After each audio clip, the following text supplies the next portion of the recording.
I'm a baby boomer. I was born just after the war.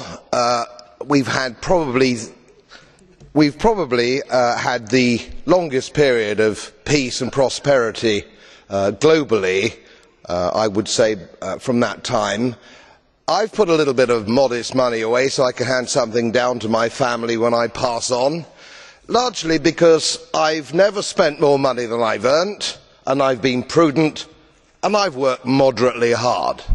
Now, it always seems to me as a complete surprise to politicians how countries get in debt. Let me explain, because I don't think you really understand it.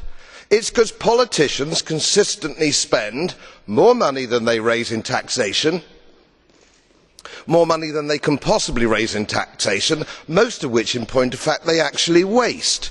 The reason we are talking about countries which are broke, and they are broke, is because their ridiculous, ineffective, ignorant politicians consistently spend more money than they can raise, and then they borrow, and worse, they then print money, because politicians and their central banks have a machine which prints money.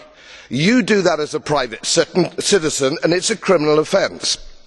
You would go to prison for doing that, and politicians and their central banks do it all the time. Let me explain to you that these countries are broke, and they are broke because of their own stupid leadership and politicians, and it is immoral to ask ordinary taxpayers of any country to pick up the tab for failed politicians and failed banks.